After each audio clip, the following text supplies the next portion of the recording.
अपने भीतर बदलाव लाने का, सकारात्मक बदलाव, अपने समाज को बदलने का, अपने ही समाज में जो अन्याय है उससे अपने को मुक्त करने का जो संघर्ष हमारा रहा है, जिसे हम मोटे तौर पर नवजागरण कहते हैं, उन सवालों पर भी बहुत गहराई से विचार किया। जैसे उदाहरण के तौर पर स्त्री का सवाल। एक भी कवि ऐसा नहीं है आज तक, जो हमारी नई पीढ़ी के कवि हैं उन तक, जो पेट्रियार्कियल सिस्टम को, जो पितृसत्तात्मकता के विचार को उतनी गहराई से जानता। यानी सारे के सारे सामान्य कवि हैं, उन्हें नहीं मालूम कि हमारे समाज में, हमारे परिवार में पितृसत्ता चल रही है और पुरुष मालिक हैं, ये सेंस उन्हें नहीं है।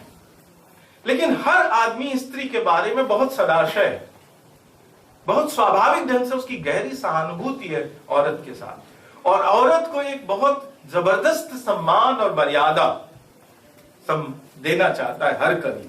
और औरत की जिंदगी में जो बांधने वाली इकाइयां हैं, जैसे विवाह बांधता है यदि, तो उसके प्रति भी क्रिटिकल है।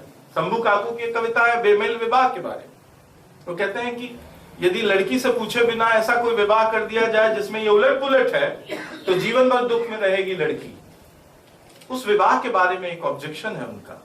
छोटी उम्र में कोई लड़की विधवा हो गई और पूरी जिंदगी अकेले काट रही है, उस पर बहुत जबरदस्त अटैक है सैफू का। इस तरह से बहुत सारी ऐसी कविताएं हैं जो एक बटरोही की कविता है एक औरत के बारे में जिसका शीर्षक है काकी। तो वो एक ऐसी कद्दावर औरत के बारे में कविता है, जैसे कि धनिया है हिंदी में, जो इतनी ताकतवर है। वो उसका चित्र जब खींचते हैं तो बताते हैं कि सुबह से लेकर शाम तक वो काम करती रहती है, किसी के सामने वो झुकती दबती नहीं है, और बहुत सारे लोग मन ही मन उसकी तरफ आकर्षित हैं। पर वो इतनी सख्त है कि गांव में किसी को भी कोई हल्की बात उसके सामने कहने का साहस उसके भीतर नहीं है। तो स्त्री के प्रति मतलब बिना किसी कमिटमेंट के, मतलब मैं कह रहा हूं कोई वैचारिक कमिटमेंट के बगैर, इनमें ये कभी प्रगतिशील नहीं है, ये कभी मार्क्सवाद इन्होंने नहीं पढ़ा है, इन्होंने कोई नारीवाद स्त्रीवाद नहीं पढ़ा है, कोई मॉडर्न फिलॉसफीज जो आदमी को आजाद बनाने वाली हैं उन सबको इन्होंने नहीं पढ़ा है। लेकिन साधारण तौर पर ये एक शोषण मुक्त, बराबरी वाला, स्वतंत्र, आगे की ओर बढ़ता हुआ, एक दूसरे को सम्मान देने वाला समाज हमारे ये सब कवि बनाना चाहते हैं, जिसमें स्त्री के लिए भी एक सम्मानपूर्ण जगह मौजूद है। मुझे बहुत आश्चर्य होता है कि हमारी बोली में इतने बड़े बड़े कवि हैं, इतने बड़े बड़े कवि हुए हैं, लेकिन अपने विश्वविद्यालय में जो थोड़ा बहुत कुछ हुआ है, नहीं अवधेश प्रताप सिंह विश्वविद्यालय रीवा में, लेकिन देश के किसी विश्वविद्यालय में इन पर कोई काम नहीं हुआ है। बनारस हिंदू विश्वविद्यालय, मैं बहुत अपनी पूरी विनम्रता से और पूरे इंटरनल कमिटमेंट के साथ और इंटीग्रिटी के साथ ये बात कहना चाहता हूं, 12 सालों का मेरा जो अनुभव है, कि तीसरे दर्जे के हिंदी लेखक पर तो 5-5, 7-7 शोध हम कर लेते हैं। क्यों?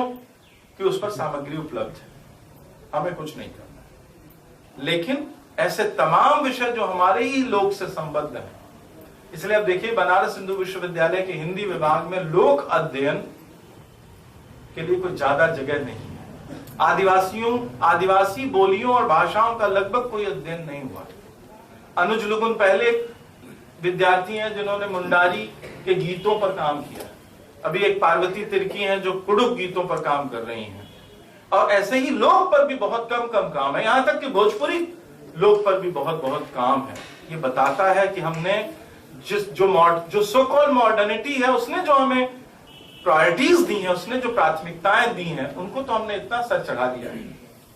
और ये जो तथाकथित अध्ययन केंद्र वगैरह बन रहे हैं बोली सोली वाले, वो भी कुल मिलाकर क्या कर रहे हैं, वो भी बहुत ही एक तरह से बहुत गंभीरता से उस पर सोचने विचारने की जरूरत है। यानी कुल मिलाकर हमारे जो मॉडर्न इंस्टीट्यूशंस हैं, उनका मुंह किस तरफ है, वो किस तरफ विचार कर रहे हैं, किस तरफ उनका अध्ययन केंद्र है, कि यहां से कोई बहुत दूर नहीं है बघेली, मतलब इलाहाबाद पार करेंगे आप और 20-30 किलोमीटर आगे बढ़ेंगे तो आपको बघेली मिलने लग जाता है। इधर आप मिर्जापुरी को तो एक जमाने में बघेली की उपबोली माना जाता था, हालांकि एक जमाने में बघेली को भी अवधि की बोली माना जाता था, भोलानाथ तिवारी वगैरह के जमाने तक ग्रियर्सन के ने तो उपबोली ही माना है बघेली को। तो मिर्जापुर यानी 67 किलोमीटर है यहाँ से मिर्जापुर। मिर्जापुर क्रॉस करते हैं जैसे ही बघेली, यानी एक मिश्र क्षेत्र मिलना शुरू हो जाता है। अपने विश्वविद्यालय के केंद्र से 50 किलोमीटर दूर जो समाज मौजूद है उसके बारे में भी 100 साल में हमने कोई चिंता नहीं दिखाई है। हमारा कंसर्न वो नहीं रहा है। ये हमारा यानी आधुनिक समाज का, आधुनिक शिक्षा संस्थाओं का, आधुनिक संसद का और पूरे आधुनिक समाज का, हम सब का ये एक तरह से हमारा चरित्र है जो हमारे सामने मौजूद है। इस पर यदि हमें जीना है, हिंदुस्तान को आगे ले जाना है, तो एक ताकतवर रास्ता ये भी है कि हम अपने स्थानीय समाजों को, जनपदों को, जिसे मैंने शुरू में देश कहा था, उन देशों को ताकतवर बनाएं और उन देशों से संवाद कायम करें।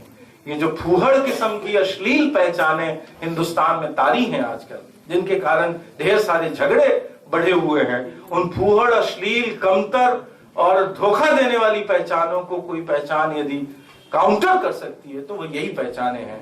गांव की पहचान, देश की पहचान, किसान की पहचान, मजदूर की पहचान, जो बुनियादी पहचाने हैं, बेरोजगार की पहचान, जिनसे कि हमारा रोज का कंसर्न है पर जिन्हें हम अपने सोच विचार का हिस्सा नहीं मानते।